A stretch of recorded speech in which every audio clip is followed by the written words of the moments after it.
بسم اللہ الرحمن الرحیم نحمدہ ونصلی ونسلم علی رسولہ الکریم۔ میرے عزیز اور بھائیو، ایک سلسلہ چلا ہوا ہے، آپ جانتے ہیں، ایسے اعمال کہ جو دنیا سے جانے کے بعد ہمارے لیے بہت زیادہ تکلیف اور پریشانیوں کا سبب ہوں گے، وہ میں ذکر کر رہا ہوں۔ شاید آج 7ویں 8ویں یا بہرحال 9ویں قسط ہے، ایک دو قسط اور کر کے خلاصہ کرنے کی کوشش کروں گا انشاءاللہ۔ سنو میرے بھائیو، حضرت عبداللہ ابن عباس رضی اللہ عنہ سے روایت ہے، نبی اکرم صلی اللہ علیہ وسلم 2 قبروں کے پاس سے گزرے اور ارشاد فرمایا کہ ان دونوں کو عذاب ہو رہا ہے، اور ان دونوں کو کسی بہت بڑی وجہ سے عذاب نہیں دیا جا رہا ہے۔ ان میں سے ایک تو اپنے پیشاب کی چھینٹوں سے نہیں بچتا تھا، اور دوسرا آدمی چغل خوری کیا کرتا تھا۔ جی ہاں، یہ روایت ہے، حدیث شریف ہے، آپ صلی اللہ علیہ وسلم کے زمانے کا واقعہ ہے۔ اس سے ہمیں کیا معلوم ہوا؟ اے مسلمانوں، جب ہم یہاں سے دنیا سے جائیں تو ہماری زندگی طہارت کے باب میں، پیشاب کی چھینٹوں سے بچنے کے باب میں، ارے بھائی جب چھینٹیں ہیں تو پیشاب خود، ایک تو چھینٹیں ہیں، ارے خود پیشاب کپڑوں پہ لگا ہے، بدن پہ لگا ہے۔ آج کی جو تہذیب ہے، ایسے کپڑے پہنتے ہیں کہ وہ بیٹھ کے پیشاب ہی نہیں کر سکتے، کھڑے ہو کے پیشاب کر رہے، اور طہارت کا اور صفائی کا کوئی نظام نہیں ہے۔ بس معمولی صفائی وفائی کی، قطروں کا مریض ہے، پھر وہ قطرے آئے، پھر وہ اس میں لگ گئے، پھر بدن پہ لگ گئے، اور اس طرح چل رہا ہے۔ اور اگر کوئی کہے تو کہتا ہے کہ جی کیا کروں، مجھے یہ مرض ہے اور میرے اندر یہ بات ہے اور وہ ہے۔ ارے تو بھائی اگر مرض ہے تو مرض کا علاج تم نے کیوں نہیں کیا؟ جاؤ، جس طرح سے اگر نزلہ ہے، زکام ہے، بخار ہے، کوئی تکلیف ہے تو علاج ہوتا ہے۔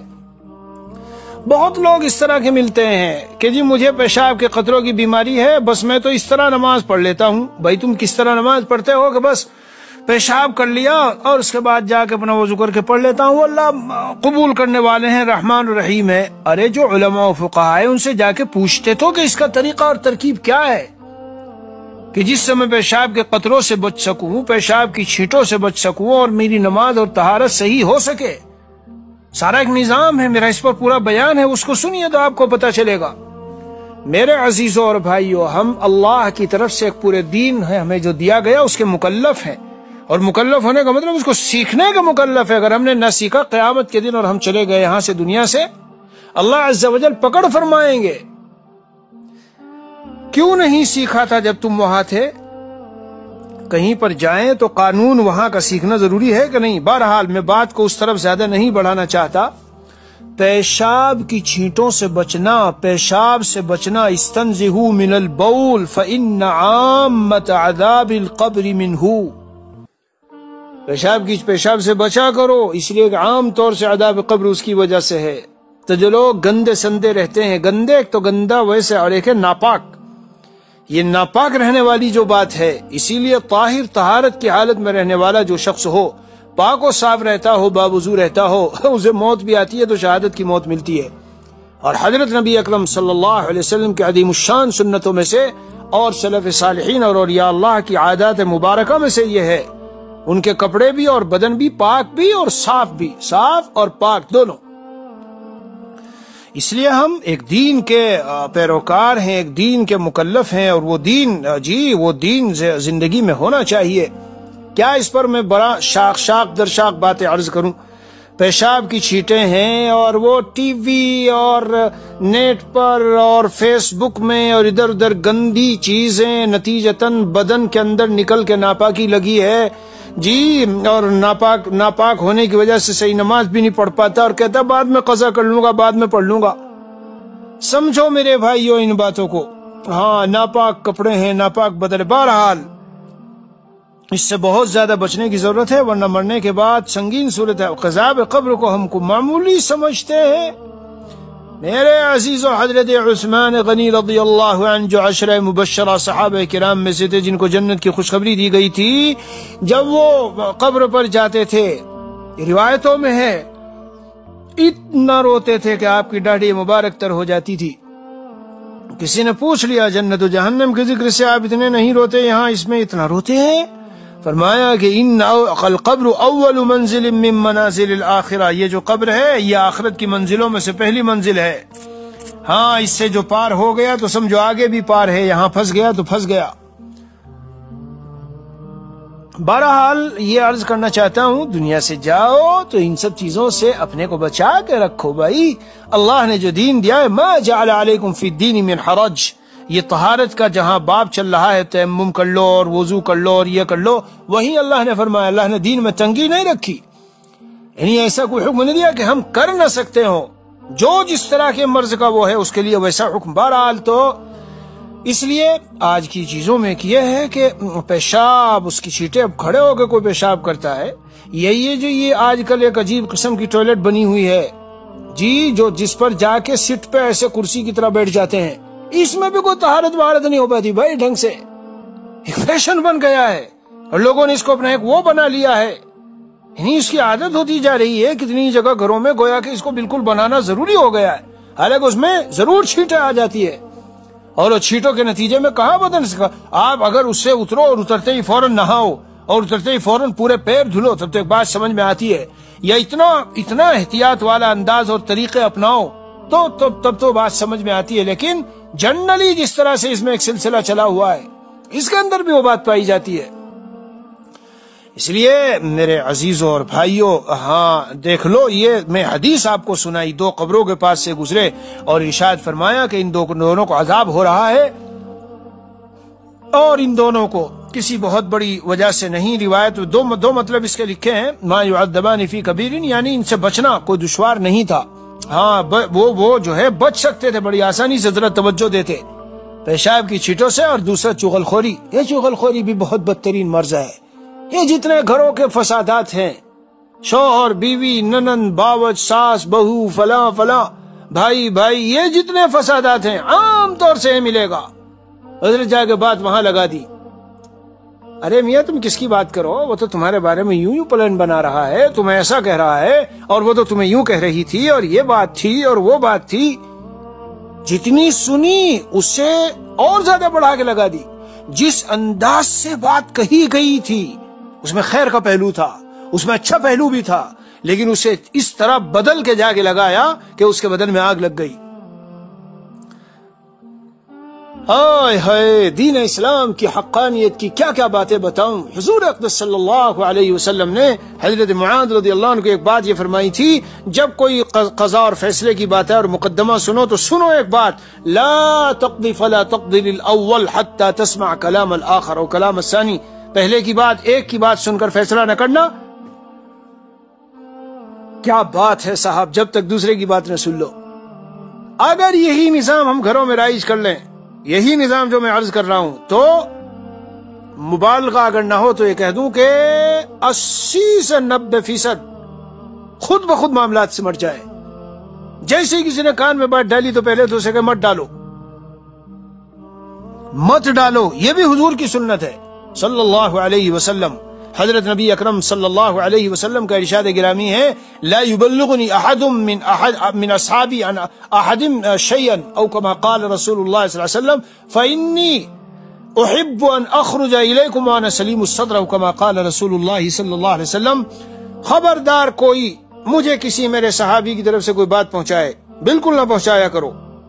جو مدرسوں میں اور آفسوں میں اور گھروں میں، جی جیسے ہی شوہر آیا تو بیوی نے لگانی شروع کی ماں کی باتیں، اور جیسے ہی شوہر اماں ابا کے پاس اور بھائیوں کے پاس گیا لگانی شروع کی انہوں نے کہ بیوی یوں اور یوں اور یوں. عقل اگر ہو، عقل سلیم اور صحیح سمجھ اگر ہو تو وہ باپ بھی اور وہ ماں بھی اور یہ شوہر بھی پہلے تحقیق کریں گے. مجدد تھانوی رحمۃ اللہ علیہ کو اہلیہ نے کچھ کہنا شروع کیا، پیرانی صاحبہ نے کہا منشی جی باہر کھڑے ہیں، آ گئے، میں نے بلا لیا، کیا کہہ رہی تھی تم، کہو منشی جی کے بارے میں. سب کچھ ختم. لا الہ الا اللہ. اس لیے میرے عزیزوں، نبی اکرم صلی اللہ علیہ وسلم کی تعلیمات ایسی ہے، یعنی رسول پیغمبر کے بغیر ہو ہی نہیں سکتی. آپ کی تعلیمات خود دلیل ہے آپ کی نبوت کی. مجھے میرے صحابہ میں سے کوئی کسی کی طرف سے کوئی بات نہ پہنچاؤ. میں چاہتا ہوں تمہارے درمیان اس حال میں نکلوں کہ میں سلیم الصدر ہوں، بالکل سینہ ہر ایک کی طرف سے صاف ہو، باتیں نہ ہو. اس لیے کہ ان باتوں کے ہونے کا نتیجہ کیا ہوتا ہے آپ جانتے ہیں کینہ کسی کی طرف سے دل میں ہو جی، یا قطع کلام مومن سے بات چیت چھوڑے ہوئے ہوں جی، یقینہ رکھے ہوئے ہوں، تو آپ حضرات نے سنا ہوگا، میں نے خود بیانات میں کتنی مرتبہ یہ باتیں بیان کی ہے کہ شب قدر بھی آ جائے گی، لیلۃ البرات لیلۃ القدر میں، اور رمضان کے مہینے میں بھی اللہ تعالیٰ فرماتے تھے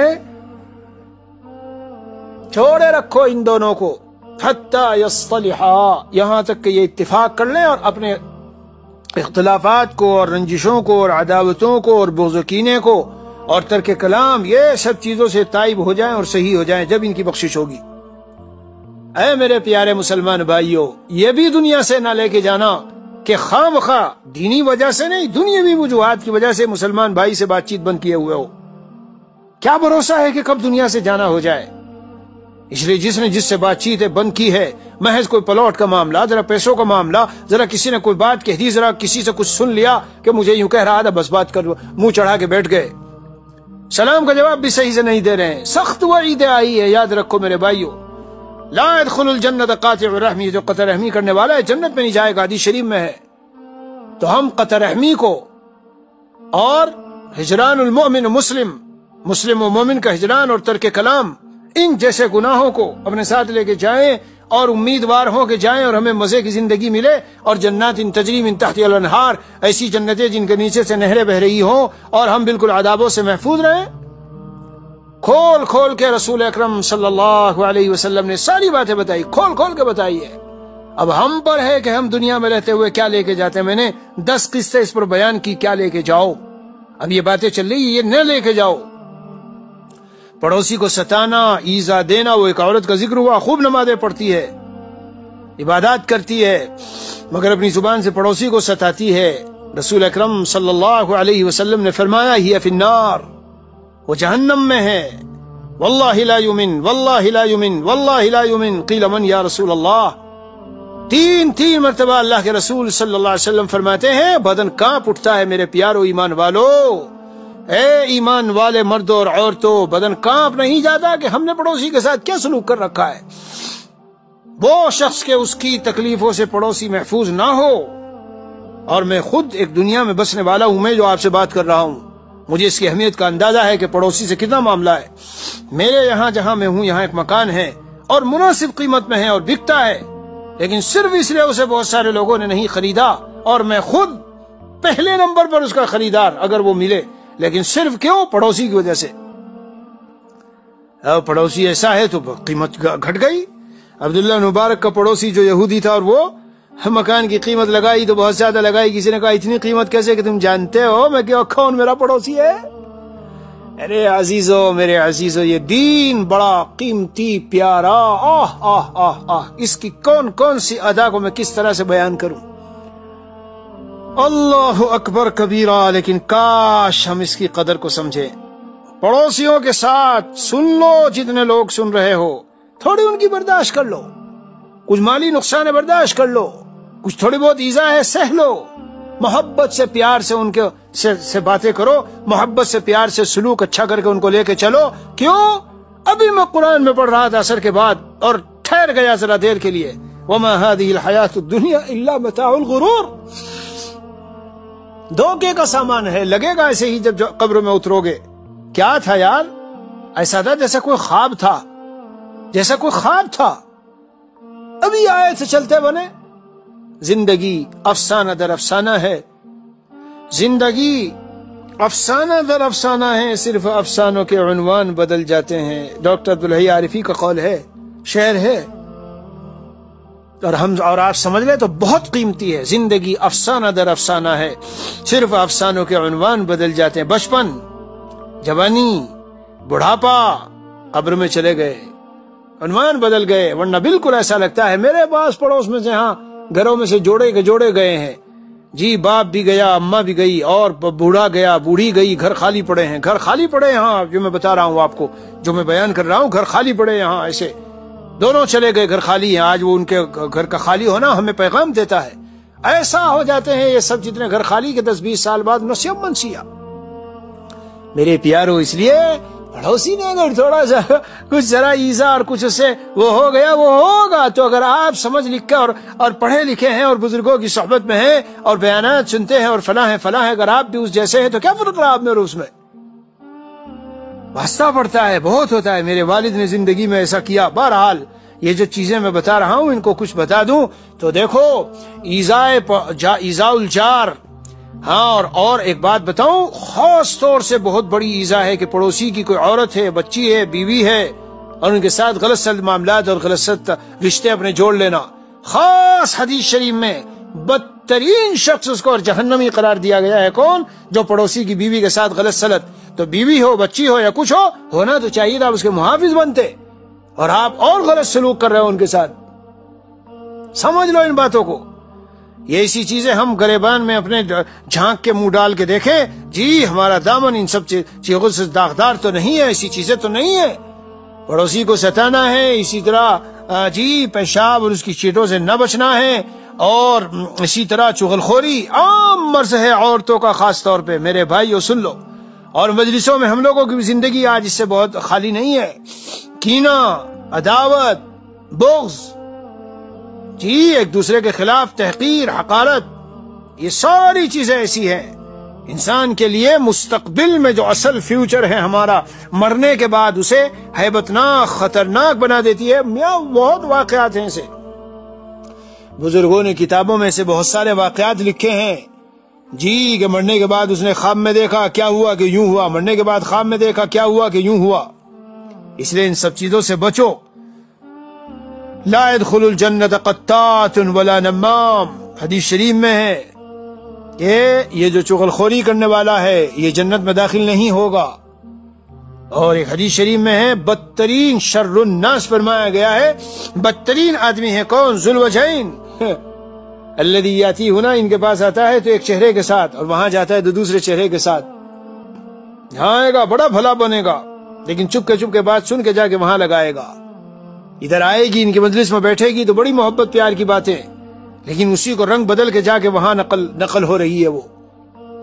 اسی طرح میرے عزیز و بھائیوں، چونکہ ایسے اعمال بہت ہیں اور مجھے زیادہ لمبا کھینچنا نہیں، 2-1 قسطوں میں اور پورا کرنا ہے، تو اس لیے شارٹ میں بتا رہا ہوں.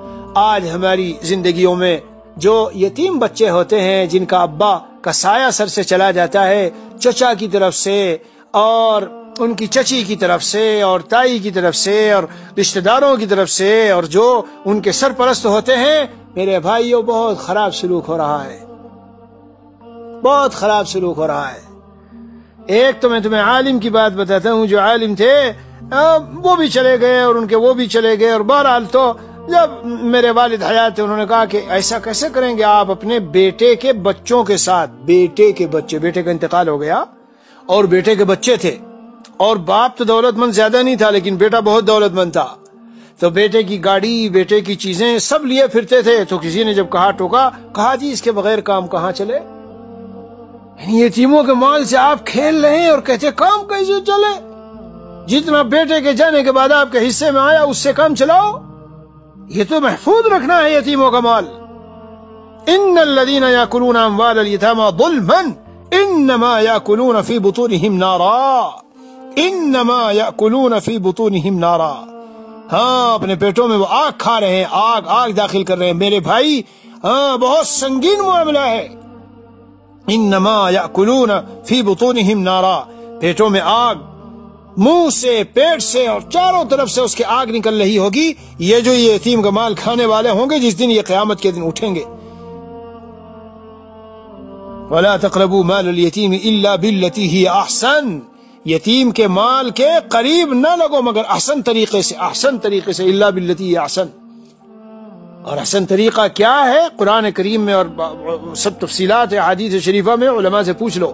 مجھے صرف اتنا بتانا ہے کہ ان کے مال کو بے دریغ خرچ کر رہے ہو، مزے لوٹ رہے ہو، گاڑیوں میں گھومتے پھر رہے ہو، دعوتیں اڑا رہے ہو، اپنے بچوں پر بھی، اپنی ذات پر بھی، اپنی گھر والی پر بھی، جی وہ سارا مال جو رہ گیا ہے اس سے فائدہ اٹھا کے خرچ کر رہے ہو. اس کو اس کے نام کر دیا، اس کو اس کے نام کر دیا. وہ تو بیچارے معصوم یتیم بچے ہیں، ان کو تو ابھی کچھ ایسا پتا ہے نہیں. تب سخت قسم کے حالات کا سامنا ہے. قرآن نے کھلا اعلان کیا اسی ضمن میں میراث بھی آ جاتی ہے کہ میراث ان کو دو. جی اے چچا و تایا، ان کا تمہارا بھائی جو سر سے چلا گیا اور ان کے چھوٹے چھوٹے بچے ہیں تو تم کیوں قبضہ کر کے بیٹھ گئے ہو سارے کے اوپر، اور صحیح صحیح چیزوں کو کیوں اپنے اس میں لے لیا؟ یہ دل میں جب خوف نہیں ہوتا.